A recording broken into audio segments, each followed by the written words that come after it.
Donc, lui seul, il nous parlera de la vie éternelle. C'est ça. Donc, on va demander à Jésus, qu'est-ce qu'un homme doit faire sur la terre pour avoir la vie éternelle? Amen. Parce que cette question-là fatigue l'humanité. C'est ça. Aujourd'hui, on fait le constat. Il y a plusieurs religions qui existent. Les églises, on ne peut pas compter aujourd'hui. Les soi-disant hommes de Dieu, on ne peut pas compter. C'est ça. Tu vas ici, je suis homme de Dieu. Tu vas là-bas, je suis prophète. Aujourd'hui, sur le net, il y a des milliers de prophètes. C'est ça. On ne sait pas qui on va écouter aujourd'hui. Où se trouve la vérité? Mais je dis, il y a un homme qui est venu sur la terre. Il dit, il est la vérité. Et on va l'écouter. Alléluia. On va laisser la pensée des hommes. On va écouter Jésus-Christ. Amen. Cet homme, c'est Jésus-Christ. Amen. Gloire à Dieu. Amen. Gloire à Dieu. Amen. Gloire à Dieu. Amen. Ce chemin-là, c'est un mystère. Ce chemin-là est caché. Avec l'œil nu, tu ne peux pas voir ce chemin. Amen. Amen. Il faut que Dieu ouvre tes yeux pour voir ce chemin. La sagesse humaine, l'intelligence humaine ne peut pas déchiffrer ce chemin-là. Ne peut pas voir cette vie éternelle-là. Amen. Il faut que lui-même, il ouvre ton esprit. Il faut que lui-même, il ouvre tes yeux pour pouvoir voir ce chemin. Amen. Amen. Amen. Et ce soir, on va s'appuyer sur lui. Alléluia. Mon souhait, mon vœu le plus ardent, c'est qu'il te fasse la grâce, qu'il ouvre ton cœur pour entendre ces paroles de vérité, pour entendre ces paroles qui donnent la vie. Amen. Il y a un homme de Dieu envoyé qu'on appelle l'apôtre Paul. Paul a rendu le témoignage de ses frères juifs en parlant de ce chemin-là. Frère, tu vas prendre un seul passage pour moi. Le livre de Romains 10, verset 1. Romains chapitre 10. Oui. À partir du premier verset. Il dit, mon frère, Frère, le vœu de mon cœur. L'apôtre Paul, c'est un serviteur de Dieu. Il est rempli du Saint-Esprit, Dieu l'a utilisé. Et c'est lui-même par qui Dieu envoyait cette bonne nouvelle-là dans toute l'humanité. Grâce à lui, on a entendu cette parole vraie-là. Mais voici ce qu'il dit. Il dit, moi je suis juif. Il y a mes frères qui sont juifs. Mais nous avant, moi Paul et puis mes frères juifs là avant, on pratiquait la religion. Mais aujourd'hui il m'a éclairé. Donc quand je suis sorti de leur système, je rends le témoignage que mes frères juifs là, ils aiment Dieu. Ils sont zélés pour les choses de Dieu. Mais en réalité, ils n'ont pas cette intelligence-là. Et on va lire ce passage, vous allez entendre. Amen. Oui. Frère, le vœu de mon cœur. Le vœu de mon cœur. Et ma prière à Dieu pour eux. Et ma prière à Dieu pour eux. C'est qu'ils soient sauvés. C'est que ces juifs-là soient sauvés. Amen, amen. Je leur rends le témoignage. Je rends témoignage à mes frères-là. Qu'ils ont du zèle pour Dieu. En réalité, ils sont zélés pour Dieu. Mais sans intelligence. Mais en réalité, ils n'ont pas l'intelligence. Pourquoi ils n'ont pas l'intelligence? Ne connaissant pas la justice de Dieu. Ils ne savent même pas comment Dieu rend l'homme juste. Et cherchant à établir leur propre justice. Donc, comme ils ne connaissent pas la justice de Dieu, eux-mêmes, ils ont cherché à créer un chemin pour devenir juste. Or, en créant des chemins pour devenir juste, en réalité, ils abandonnent le chemin que Dieu a tracé pour rendre l'homme juste. C'est ça. Et continue, mon frère. En cherchant à établir leur propre justice, ils ne se sont pas soumis à la justice de Dieu. Ils ne se sont pas soumis à la justice de Dieu. Ils n'ont pas cru à la justice de Dieu. Amen. Ils ne sont pas restés dans la justice de Dieu. Amen. Ils ont abandonné le chemin de la justice. Continue. En effet,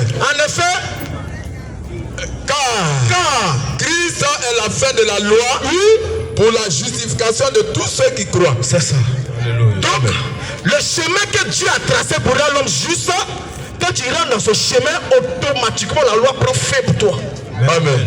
Alléluia. Amen. Mais comme ils ne se sont pas soumis à la justice de Dieu, automatiquement ils ont créé beaucoup de chemins.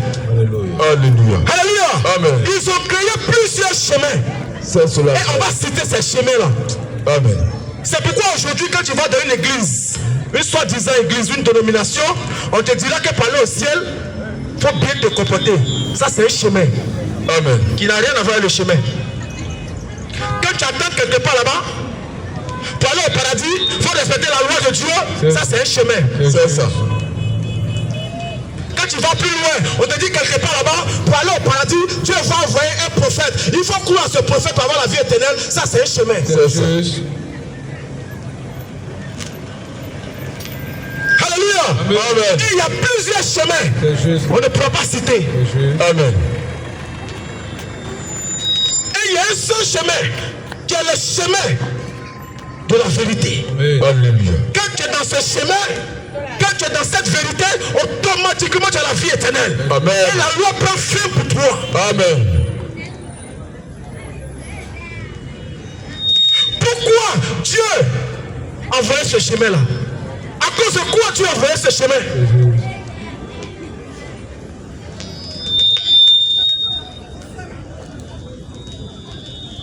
Bien-aimés, tous mes frères, tous ces frères que vous voyez ici ce soir, nous tous on était dans ce chemin-là. C'est On ça. a cru à plusieurs chemins. C'est ça. Oh frère Bas, tu priais où ça? Au christianisme céleste. Alléluia. Amen. Frère Hugues, tu priais où ça? Au ministère de la Gaudi au CGDO. Frère Mathieu, tu priais où? J'étais catholique. Voilà. Donc si on veut citer, on a pratiqué. Même moi, j'ai fait église évangélique, assemblée de Dieu. J'ai fait fausse cour. J'ai tourné. Mais tout ça, ce sont des chemins. Amen. Mais le vrai chemin, mais quand lorsque le véritable Dieu, ce chemin-là est venu vers moi, il a ouvert mes yeux. Quand j'ai vu, j'ai abandonné tous ces chemins-là et je suis resté sur le chemin. Alléluia. Et ce soir, on est venu vous inciter, vous encourager à venir sur ce chemin. Amen. On va vous dire ces paroles qui disent la vérité par rapport à ce chemin-là. Amen. Alléluia. Donc le chemin dit pour avoir la vie éternelle, qu'est-ce qu'il faut faire? Alléluia. Question. Le chemin là, il dit pour avoir la vie éternelle, qu'est-ce qu'il faut faire? On va le consulter. Question. On va prendre Jean 6, verset 47. Jean chapitre 6, Oui, le verset 47. lis mon frère. Et la parole dit ceci. Dis mon frère. En vérité, C'est le chemin qui parle. Il dit en vérité, je vous le dis. je vous le dis. Celui qui croit en moi Celui qui croit en moi, a la vie éternelle. automatiquement il a la vie éternelle. Ça c'est la vérité. Alléluia. Quand il parle, il dit en vérité, en vérité. Donc quand il dit en vérité, ça veut dire quoi même? En vérité veut dire c'est la vérité absolue. C'est-à-dire Amen. à part ça, il n'y a rien d'autre. Amen. Amen. Personne ne peut contredire ça. C'est impossible. Personne ne peut contredire cela. Amen. Il dit en vérité, celui qui croit en moi a la vie éternelle. Amen. Il n'a pas dit en vérité, celui qui croit en moi pour avoir la vie éternelle, il doit bien se comporter. Il n'a pas dit ça. Amen. Il n'a pas dit celui qui croit en moi, en vérité, il doit bien marcher. Il n'a pas dit ça. Il Amen. n'a pas dit celui qui croit en moi, en réalité, doit respecter la loi pour aller au paradis. Il n'a pas dit ça. Il dit celui qui croit en moi, automatiquement a la vie éternelle. Amen. Mais pourquoi lui qui est le chemin, lui qui est Dieu personnifié, il dit faut croire en seulement pour avoir la vie éternelle? Alléluia. Est-ce que c'est pas que tu vas te comporter sur la terre? Question. Il ne sait pas que tu vas poser des actions sur la terre? Amen. Moi je dis tous ces pasteurs qui enseignent à l'humanité que par leur célif, Dieu va tenir compte de nos frères et sœurs de tous les jours pour nous juger. Bien aimé, en réalité, ils vont en enfer. Amen. Dieu n'a jamais envoyé des personnes pour dire que pour aller au ciel, Dieu va tenir compte de nos œuvres. Tes bonnes œuvres, ton bon comportement ne peut pas te sauver. Jamais. En réalité, tu ne peux pas bien te comporter devant Dieu. Amen. Personne ne peut bien se comporter sur la terre. Amen. Il n'y a pas un homme qui se comporte bien. Il faut pas se mentir. Ce soir, on est venu vous dire la vérité. Amen. Peut-être c'est ta première fois de nous voir. Pour toi, peut-être c'est ta première fois de nous écouter. Mais Dieu ne fait rien en fait. Si on est venu vers toi, tu ne sais pas quand tu vas quitter la terre. Parce que la mort surprend. C'est ça. Mais Dieu, ça ne le surprend pas parce que c'est lui qui a l'autorité. Amen. Comme mon frère a l'habitude de le dire, la vie de l'homme, c'est comme une ampoule et puis l'interrupteur.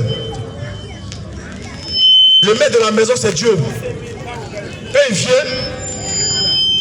l'ampoule allumée, quand il appuie sur l'interrupteur, ça s'éteint. Tu es mort, c'est fini. Amen. Donc ton souffle, c'est comme l'interrupteur. Il suffit que Dieu appuie, c'est fini pour toi. C'est ça.